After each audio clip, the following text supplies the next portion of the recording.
Байгаль зураггүй болгосод 2 дахь дугаарт бид өөр газар, өөр цаг хугацаанд алга болсон ч ойролцоо насны хүүхдүүд ижил төстэй байдлаар алга болсон хэрэгүүдийн талаар хөрөөхөөр бэлдлээ.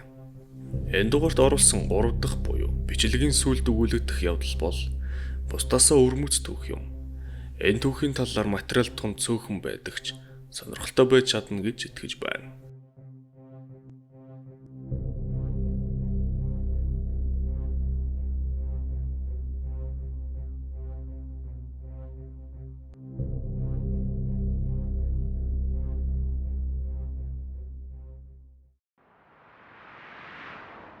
(1969 оны 6 дугаар сарын 13-ны өдөр 6 настай Деннис Ллойд Мартин Америкийн үзүүсийн зөв өмнөд хэсэгт Теннесси болон Хойд Каролайн мужуудын хил дээр дамнан орших Great Smoky Mountains тусгай хамгаалалттай газарт өвөө түүний ах 9 настай Дуглас мөн хамаатны хүмүүсийн хамт явган аялалд явсан байна.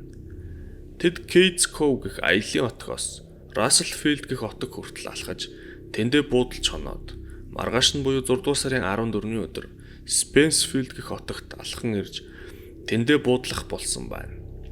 Тэр өдөр нарлаг дулаахан өдөр байсан бөгөөд тэдний эцэг их отгийн ойролцоо амран сууж байх оронд хүүхдүүд ойр орчимд тоглон байлаа. 14 цаг 30 минутын үед хөвгүүд бут сөг дунд нуугдаад дараа нь гинэт гарч ирэн эцэг ихээ цоцох тоглоом бодож олсон байна. Тэдний насынханд энэ байдаг л тоглоом бөгөөд өвгөд хуваагдан нуугдсан байна. Төд удалгүй эцэг эхчүүд нь түүгээр явхад хүүхдүүд төлөвсөн ёсоор бутнаас үсрэн гарч ирсэн ч Деннис л байсангүй. Хүүхдүүд тэр үед эцэг эхчүүдийн хараа дор тоглож байсан ч ердөө бут руу ороод удалгүй гарч ирсэн байна. Деннис гарч ирээгүйд томчууд гайхсан ч хүүхдүүд түүнийг энүүхэнд дөнгөж сая орсныг харсан гэд холдоогүй байгаа байх гэсэн ч Деннис алга байлаа. Хүүг гарч ирээгүйд тэд сандран ойр орчмоор хайсан ч олдоогүйд өвөө нь 13 км орчимд байх ойн хамгаалагчдын бааз руу тусламж ирэхээр явсан юм. Өвөө нь баазад 20 цаг хагсын үед ирж тусгай хамгаалтын газрын хамгаалагчдад мэдгдсэнээр Great Smoky Mountains-ийн түүхэн дэх томоохон эрлийн ажиллагаанд нэг эхэлсэн юм. Тэр шөндөө тэнгэр муудан үер булсан бөгөөд энэ эрлийн ажлыг маш хүнд болгож байлаа.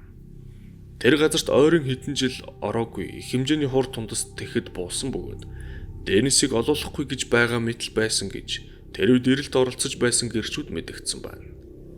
Эрлийн ажиллагаанд анхнаас л маш их хүн оролцсон бөгөөд ихэнх нь сайн дурынхан байсан юм. Нийт 1400-аад хүн оролцсон баримт байгаа бөгөөд хүн их байх тусам олдох магадлал их гэж тэр үед үздэг байж. Гэвч энэ хэрэгээр эрлийн ажиллагаанд оролцож буй хүн олон байх тусмаа алга болсон хүний мөрийг баллаж олдох боломжийг үгүй хийдэг тал байдгийг нотолсон юм. Тэр үед хэрв сайн мөр мөшгөгч мэрэгчлэн эрлийн олон хүнээс өмнө хүүгийн алга болсон газарт авчирсан бол тэрээр хугархай мөчрөх хүртэл маш их зүйл мэдэж болох байсан гэж хожим мэрэгчлэнүүд үздсэн байна. Харамсалтай нь 50 жилийн өмнө энэ талаар огт мэддэггүй байсан юм. Хүн нэмэгдэх тусам баярлан хүлээн авч байлаа. Эрлийн ажиллагаанд маш олон хүн оролцсон ч үр дүн тааруу байсан юм. Энэхүү 6 дугаар сарын 22 гэхэд нийт 150 км² талбайс хамнагдсан байсан юм. Тэр олон хүнээс гадна нэстэг тэрэг, өнөрч ноход, холбооны мөрдөгт овчоо, цагдаа, галунтрах ангийнхан болон Америкийн үзүүлсэн тусгай хүчнийхэн мөн Вьетнамын дайнаас ирсэн туршлагатай цэргийн албан хаагчид оролцсон байна. Деннисийг алга болох үед тэдгэр ууланд аялж явсан Гарольд Ки болон түүний гэр бүлийнхэн хүүг алга болсны хэдхэн цагийн дараа ойд хэн нэгний хашгирах дууг сонссон бөгөөд модон дунд ямар нэгэн хөдөлгөөн сонсгоцсон гэж цагдаагийнханд хожим мэдүүлжээ. Тэдний хүүгийн хэлснээр маш бохир байдалтай нэг хүнийг юм үүрэн явж байгааг харсан гэж. Энэ мэдээ маш чухал байсан ч цагдаа болон холбооны мөрдөх товчооныхон энэ мэдээг тоогоогүй бөгөөд энэ үйл явдал болсон газар нь Деннисийн алга болсон газраас 8 км-ийн зайтай байсан учраас хүүг хэдхэн цагт ийм хол явж чадахгүй гэж тэд үздсэн байна. Мөн хожим Деннисийн насны хүүхдийн мөр Гарольдын гэр бүлийн өнөөх хүнийг харсан гэх газрын зүгээс олдсон ч цагдаа нар мөн эрлийн ажиллагаанд оролцсон хүүхдүүдийн нэгний мөр гэж үзээд ач холбогдол өгөөгүй орхиж. Албан ёсны эрлийн ажиллагаа 9-р сар хүртэл үргэлжилсэн бөгөөд Денисийн хувцсны тасархаж олдоогүй юм. Хожим 1985 онд нэгэн анчны цагдаагийнханд мэдэгдснээр 1970-ад оны эхэнд Тремонт гих газар хууль бусаар хүн орхиотоо төвж яваад хүүхдийн болтоо яс олсон бөгөөд тэр үед хуульд бус зүйл хийж байсан тул цагдаад мэддэггүй гэсэн байна. Мөн үүгээр зогсохгүй тэр хүүхдийн үхэлдэж буруутгагдаж магадгүй гэж бодоод чимээгүй өнгөрөхийг илүү дүүцэн тогоогоо хэлжээ. Үүний дараагаар тэр газар руу цагдаа нар очсон ч юу ч олдоогүй юм. Тэр газар Денисийн алга болсон газараас 10 орчим километр зайтай байж. Одоо түүнтэй юу тохиолдсон байж болох талаар ярилцъя. Үндсэн 3 таамаг байдаг бөгөөд эхний таамгаар бол ан амьтан дайрсан байх гэх таамаг. Энэ бүс нутагт Баавгай, Зэрлэг гахаа зэрэг ан амьтнаар илбэг газар юм. Гэвч тэрээр ямар ч улмөр үлдээгүй ба амьтанд бариулсан бол ядаж хувцсны тасархаж үлддэг байна. Дараагийн таамгаар бол Денис төөрөн хүрээлэн бууршин нөлөөгөр нас барсан гэсэн таамаг юм. Денисийн алга болсон оройноос эхлэн маш их бороо орж цаг агаар огцом хүүтэрсэн ба шөндөө 10 градус орчимтой хонсон юм. Мөн тэр хавийн газар маш шигүү мод цөг ихтэй тул хүү төөрснөөр нэг газар осгосон байх гэж үзэж байна. Гэвч Денисийн юуны улмаас тоглож байгаад гэнэт ганцаар ойн гүн рүү орсон бай. Денис өмнө ойд аялж байсан туршлагатай бөгөөд хүнээс холдож ганцаараа явж болохгүй гэх анхан шатны дүрмийг маш сайн ойлгосон хүүхэд байсан гэж аав нь мэдгдсэн байна. 3 дахь таамгаар бол хүүхийн нэгэн хулгайлсан гэх бөгөөд Кевин гэр бүлийнхнээс сонссон учир битүүлэг хашгиран болон юм үүрсэн хүн зэрэг баримтууд энэ таамгийн талд байгаа юм. Гэвч бас Денисийн алга болсон хугацаа ердөө 3-5 минут орчим бөгөөд энэ хооронд дэргэд байх хүмүүст огт мэддэхгүйгээр мөн ямар ч уул мөр үлдээлгүй хүн хулгайлна гэдэг бол нэлээд хүн даалгавар байх байсан юм. Тэр үед хүүгийн гэрийнхэн ямар ч чимээ сонсоогүй байна. Денисийн аав насаараа хүүгээ хүлээсэн бөгөөд тэрээр Денисийг хэн нэгэн тухайн үед хулгайлсан хүн хизээ нэг өдөр олдно гэж хүлээсээр 2014 онд 78 наснда таалал төгсжээ. Энэ явдал болоод өдгөө хагас 100 жил өнгөрсөн ч түүний хувь заяаны талаар одоо болтол юу ч тодорхойгүй байгаа юм. Зөвхөн хариулт үгүй асуултууд үлджээ. Энэ хэргийг одоо болтол хаагаагүй бөгөөд Денис Мартин нас барсан биш, сургаггүй алга болсон ангилалд багтаж байна.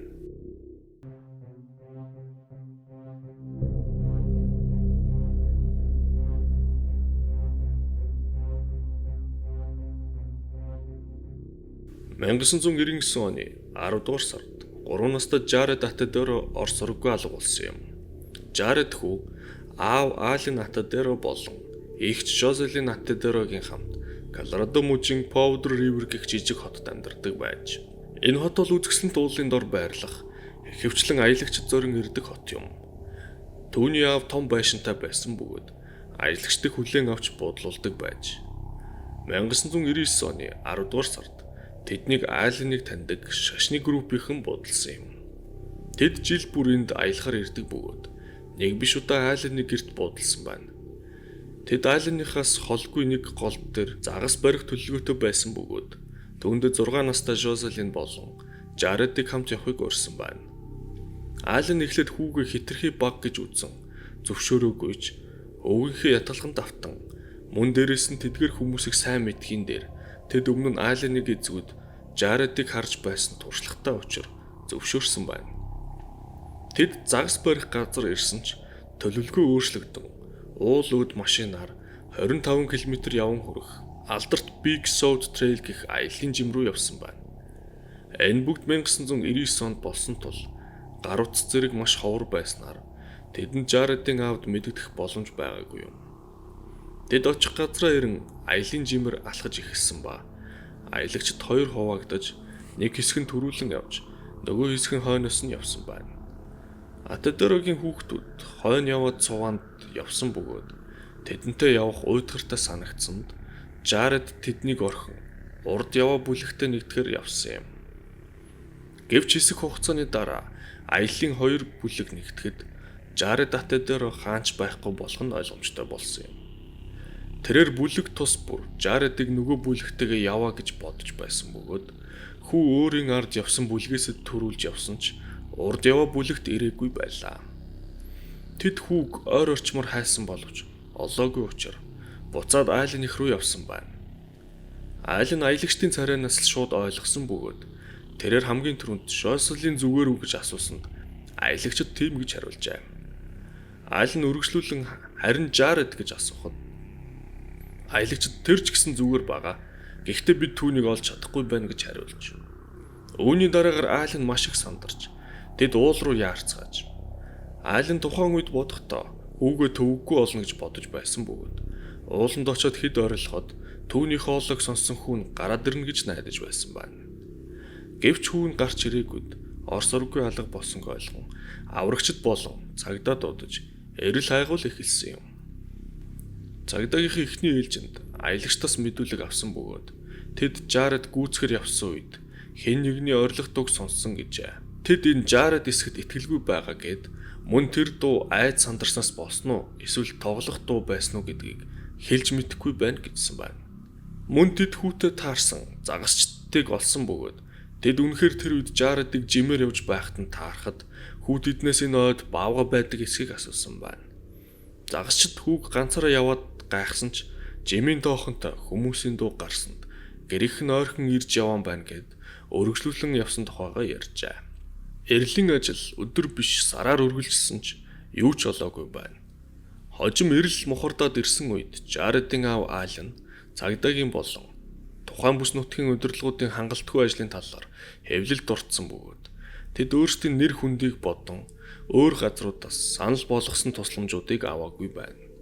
Нисдэг тэрэг болон олон сайн дурын хүмүүс, морин отряд, туршлагатай мөрч зэрэг хүмүүсээс татгалцсан гэж ярьжээ. Энэ бүгд түүний хүүг олох магадлалыг улам багасгасан гэж үзэж буугаа хэлсэн юм. Эрлийн ажил хэдэн өдөр үр дүн багтаа үргэлжилсэнд нисдэг тэрэгээр хайсан ч эрлийн явцад нисдэг тэрэг осолдсон хачиргалтай явдал болов.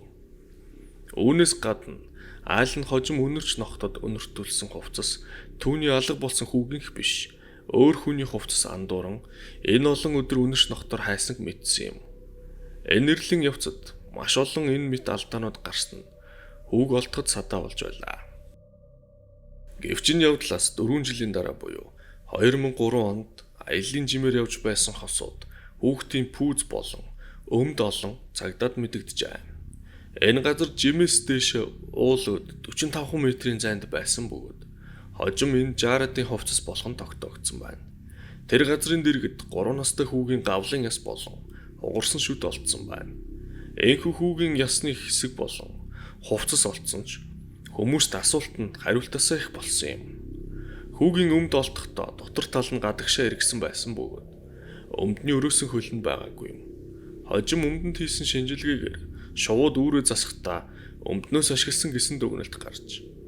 Гэвч хамгийн хачирхалтай нь хүүгийн олдсон пүүз шив шинээрээ цэвэрхэн байдалтай байсан бөгөөд тэртээ 4 жилийн өмнө биш саяхан Жаред тайлаад тавьсан мэт байдалтай байсан нь олон ч хүмүүсийг гайхшруулсан юм.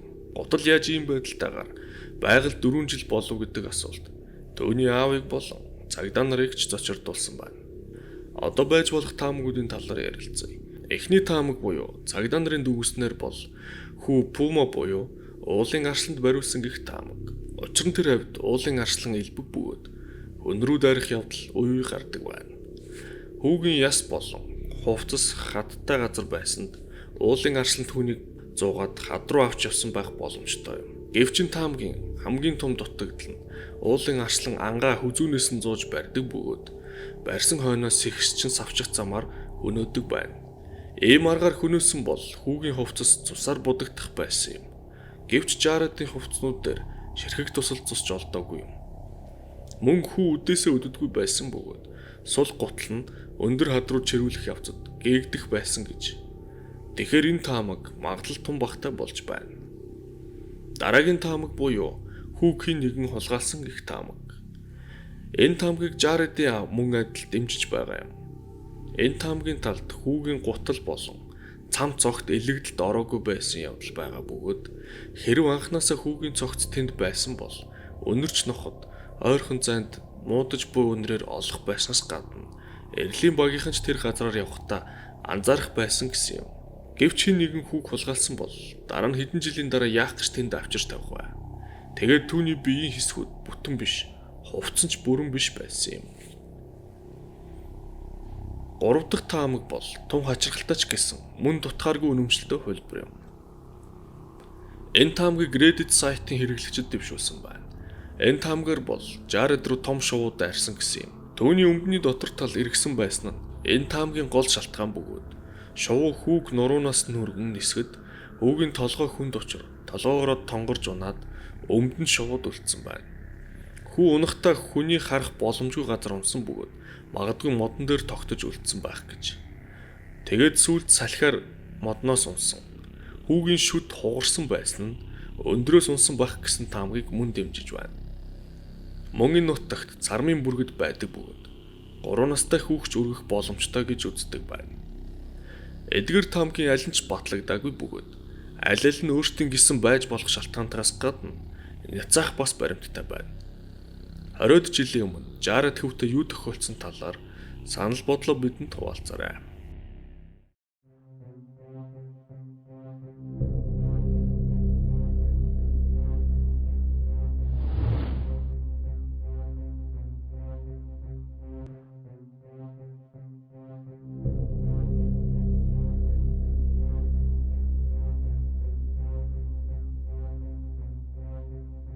John Doe 2010 оны 10 дугаар сарын 1-нд Shasta уулын ойролцоо загасчдын отгоос алга болсон юм.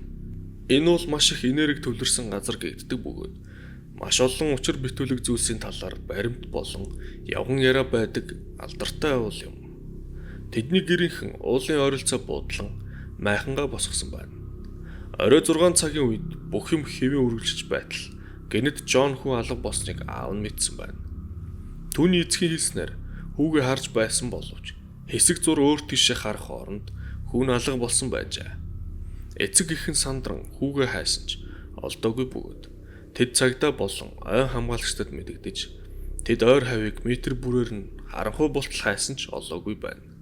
Гэвч хүү алга болоод 5 цагийн дараа хүүг алга болсон газараас холгүй бутан дор ухаангүй байдалтай олдсон байна. Хүүнд бүрэн бүтэн олцсонд эцэг ихэн тайвшран эмчнэрч түүнийг үзээд зүгээр гэсэнд тэдний хувьд энэ явдал дууссан байна. Гэвч хүү гэртээ хараад хэдэн 7 хоногийн дараа гэрээхэндээ өөрийн алга болсон хугацаанд юу тохиолдсон талаар ярьсан юм. Тэрээр тэр үед нэг эмэгтэй түүнийг авч явсан. Тэр хүн эмээтэй адилхан байсанд хүү эмээгээ гэж бодсон гэжээ. Тэр эмээ нь хүүг нэг агууд авчирсан бөгөөд тэр агууд аалз болон төрөл бүрийн зэвсэг байсан гэсэн байна. Мөн энэ агуун хан дагуу хүнтэй адилхан роботууд байсан гэсэн юм. Мөн түүний эмээгээ гэж бодсон эмэгтэй түүнийг цаасан дээр хүндрэхийг хүссэн ч хүүд татгалцсанд тэрээр маш их уралсан гэжээ. Үүний дараа тэр эмэгтэй хүүд чи бол сансар окторгоогоос ирсэн. Бид чиний ээжийн хөвлөд чамайг суулгасан гэж хэлээд үүний дараагаар түүний агуугаас гаргаж тэндээ хин нэг өөрийг нь олтол хүлээгээд өөрөө алга болсон тухай ярьсан байна. Энэ түүхийг сонссон тэдний гэрийнхэн мэдээж итгэсэнгүй. Гэвч Johnny эмээ өөр тохиолдсон явдлаа гинэд сонсон байна. Хүүг алга болоод олдохоос яг 1 жилийн өмнө Shasta уулын ойролцоо хүүгийн алга болсон газарт эмээ найзуудын хамт аялж яваад майханд хоноод өглөө нь майхнасаа хол шавар дунд сэрсэн гэсэн юм. Тэр юу болсон талаар юу ч санахгүй байгаа бөгөөд урд хожид хизээч нойрондоо явж байгаагүй байна. Мөн түүний болон найзуудынх нь хүзүнд 2 жижиг шарах байсан юм. Тэр хэсэг газар нь өвчтөй бөгөөд улаасан байдалтай байсан байна. Тэд тухайн үед зүгээр аалз хатсан байх гэж бодоод өнгөрцгөөсөн гэжээ. Эмэн тэр оройн явдлыг санах гэж хичээсэн ч түүнд харанхуугаас түүн рүү харах улаан нүднээс өөр зүйлс санагдахгүй байгаа гэсэн юм. Гэвч тэр сүүлд нь энэ зүйлс буугын нүд байсан гэж тайлбарласан юм. Shasta уул бол учир битүүлэг түүхээр дүүрэн газар бөгөөд жил бүр 26,000 орчим жуулчид энэ газрыг дэлхийн өнцөг болон бүрээс зорж ирдэг газар юм. Энэ түүх материал зураг бичлэг байхгүй байгаа учраас энэ хүүхэд алга болоод удалгүй олдсон тул олныг хамарсан эрэл хайгуул болоогүйтэй холбоотой юм. Жон олдсон учраас эцэг нь хүүгийн зургийг олон нийтэд тараахаас татгалцсан байна. Энэ түүх хэдийгээр хачирхалтай сонсогдож байгаа ч энэ газрын ойролцоо болсон гэдэг баримт нь бас энэ түүхийг тийм ч учир утгагүй биш болгож байгаа юм. Хүү энэ тухай зохиосон эсвэл түүнд зүгээр зүүдлэгдсэн ч байж болох бөгөөд Гэвч хүү гинэт алга болоод ойролцоо газар 5 цагийн дараа гинэт алга болсон шиг гараад ирсэн. Хүү яагаад ухаан алдах болсон зэрэг баримтууд мөн түүний имээдтэй тохиолдсон хачиргалтай явдал зэрэг нь энэ түүхийг сонирхолтой болгож байна. Үүгээр бид энэ удаагийн байгаль зураггүй болгосод дугаарыг өндөрлүүлж байна. Та бүхэн эдгээр түүхүүд таалагдсан гэж найдаж байна. Өөрсдийн сэтгэлдээ хуваалцгаа бити мартаарай.